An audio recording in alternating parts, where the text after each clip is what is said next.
Out of 8 million high school athletes, only 7% make it to play in college. And of those outliers, less than 1% ever go pro. Some let their dreams of playing professionally fade after high school. Others realize the odds are stacked way against them after their college careers. But for Patrick Corcoran, his journey is just getting started.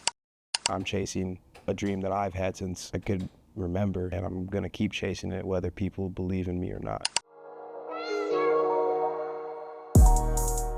Growing up in a small town outside of La Crosse, Wisconsin, Pat played football and basketball, but after his high school career, he decided that being a collegiate athlete wasn't for him, and he chose to go to a community college and focus on school. It stayed like that until COVID hit, where he would question his decision and let his dream of playing college ball creep back into his mind. Days later, he was on the phone with Division III's UW-Stout, where he would eventually choose to come back to the sports world and live out a childhood dream. He knew in order to see the field, it would be a long journey of obstacles he would have to conquer. But as a D3 athlete, obstacles are just a part of the deal. He would go on to have one of the best careers a UW-Stout receiver has ever had, cementing himself as one of the top ball catchers in Division III. After his final season of college ball, Pat decided his journey wasn't over quite yet. Today, Pat is training for a combine in New York, where he has an opportunity to perform in front of NFL scouts and open the eyes of people that overlooked him one last time.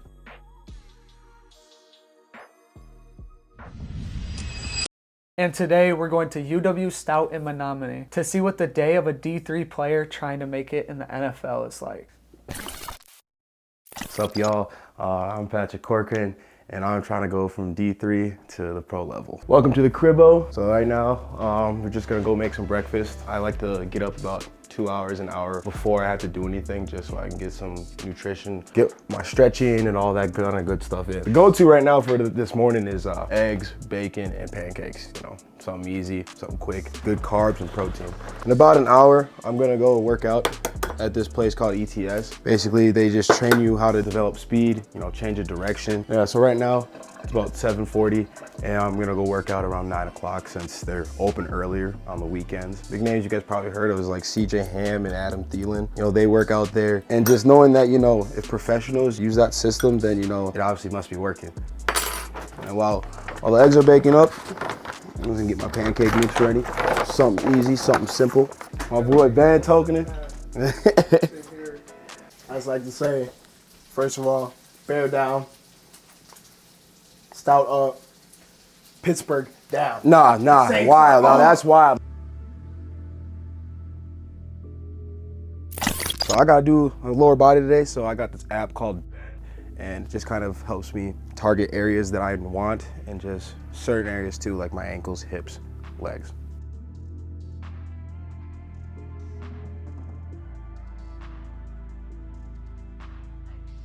You know, usually people like to do it with like music and stuff.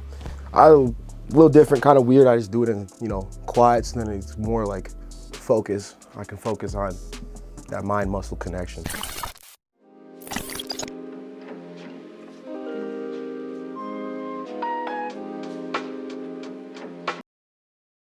Can't do this shit, bro. I'm not fucking doing this, bro. Get the fuck out of here, dog. Right now, you know, I'm just doing some homework that I got due this Sunday. My major is health, wellness, and fitness with minors in psychology and coaching. I mean, the classes right now I'm taking, a lot of them are online. Being a former student athlete, you know, as important as football is, you know, if you don't get your schoolwork done, you can't play. Being in D3, like, you don't get the necessarily, like, we have resources, but it's not like the resources D2, D1 gets. So a lot of time management, like it makes you really focus. She graduated this semester, so 17 credits. So all hands on deck these next 4 or 5 months, and let's get that degree.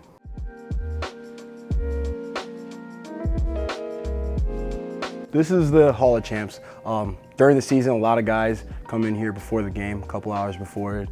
We have breakfast set up for us. You know, we get that feeling of kind of that D1, D2 feeling of having, you know, food prep for us, and we can fuel ourselves before the game. You know, a lot of guys especially like to take naps right here. So comfy, I promise.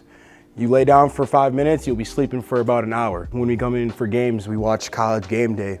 3 different screens, 3 different perspectives. So it's super cool, super relaxing. And like I was just doing earlier, working on homework, this is a nice place to, you know, focus in on your homework and not have any distractions. Oh, cup holders.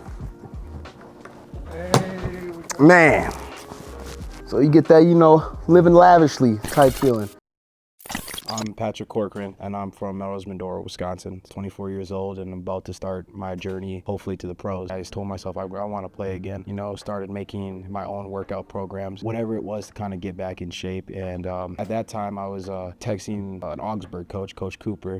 He never really got back to me. You know, I don't know what it was, what the situation was. One of my friends actually played up at Stout. My buddy asked me, he's like, have you asked him, you know, maybe to show Berm your highlight film? And I was like, okay, let me try it. Wasn't thinking much of it, didn't think I would get anything out of it. November 26th, 2019, I remember the day exactly, you know, changed my life. He left me a voicemail just saying, hey, I heard you're interested in playing football again. We'd love to have you on a visit. Went on a visit, jumped at the opportunity, offered me on the spot, and since then I told myself I wasn't gonna make the same mistakes I did in high school. That got me to the Western Technical community, but it was also a blessing. A lot of people don't understand is like, you can be a great football athlete, but if you don't have the grades to get into school, you're not gonna get into school, whether you wanna accept the fact or not. That's kind of how I ended up at Western Technical. What does it mean to be a D3? You know, for me, it's just, obviously it's hard at all levels, but I feel like D3, it's a lot harder because we don't get scholarships. We don't get maybe all the benefits that D2, D1, NAIA get. So we gotta work that much harder, and it really shows the love for the game. Playing D3, you gotta love it because you're paying to play. You have to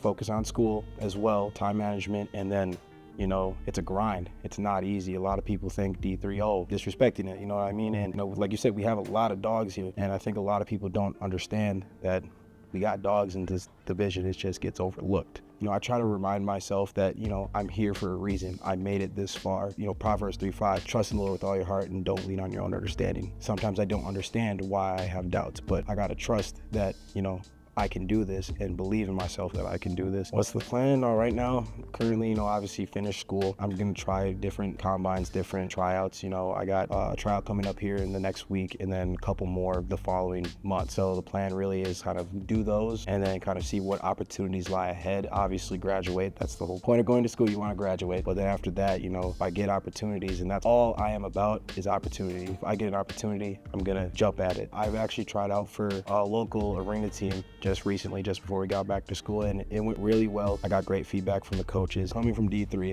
you know, I'm used to it all, you know, the hating, the looking down upon, the being overlooked. But, you know, at the end of the day, you know, it doesn't matter what other people think. At the end of the day, I'm chasing a dream that I've had since I could remember, and I'm gonna keep chasing it whether people believe in me or not. Yeah, I felt good on that one. So this is the locker room. Obviously, you know, me and Rich, we don't got no lockers no more. But, you know, this is where you make memories, you know, through the goofy times, game days, all that. Yo, this is where the magic happens. This is where the magic happens. What do you mean by that?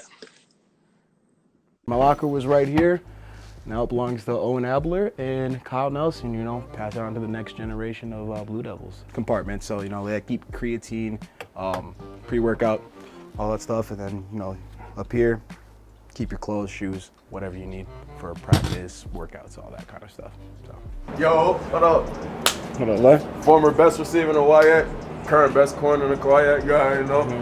Hey, he said it, not me. But yeah, this is the weight room. We build our chemistry, we build our culture in here, you know, being loud, being energetic, getting after it, and just, you know, bonding with underclassmen, upperclassmen. You know, there's no cliques in here because gotta battle together.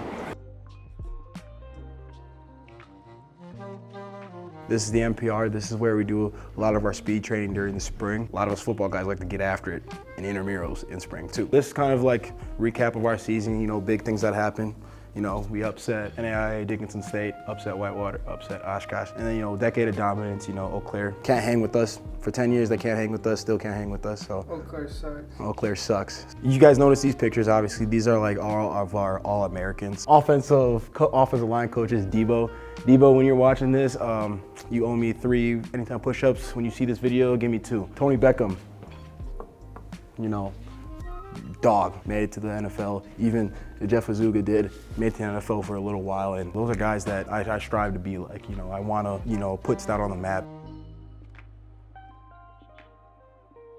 This Don and Nona Williams Stadium. This is where you come to play for real. Like, you know, the crowd's electric, especially against Eau Claire. You know, beating Whitewater, Northwestern, setting actually school record of points just a year prior too. So we've done a lot of good stuff here at this stadium. We would have been out here working out today, but unfortunately a snowstorm happened. That's what happens when you live in the Midwest, Wisconsin. But we're gonna go back into the NPR, get some releases out, some little drills here and there, just get some extra work in. A lot of what we're doing today is just like slow, progressive stuff, because a lot of it is like teaching technique. You know, the biggest thing that I've learned, and I'm sure guys that play football learned, is technique is key. You can be the fastest, you can be the strongest, but if your technique isn't there, like at some point you're gonna get beat or burnt or whatever it may be.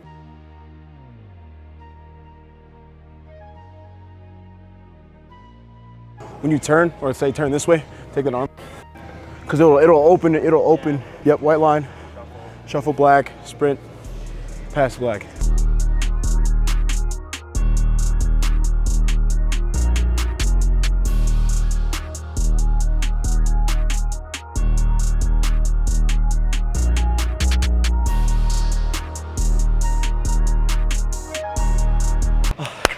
Oh, I had a purpose long before someone had an opinion or something like that. The greatest opportunities make for the greatest moments, and every day is a great opportunity to get better. So now we're gonna work on some releases, and that's like one of the biggest parts of being a receiver, because if you can't get off the line, if you can't release, you can't shake anybody, don't ever expect to get the ball.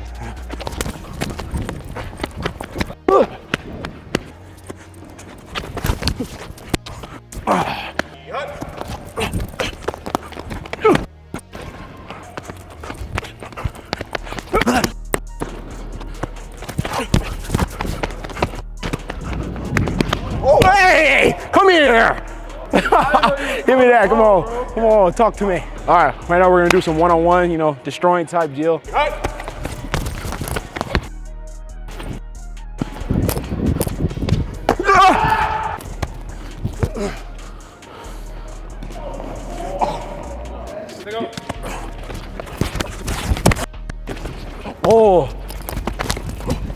Oh, come on.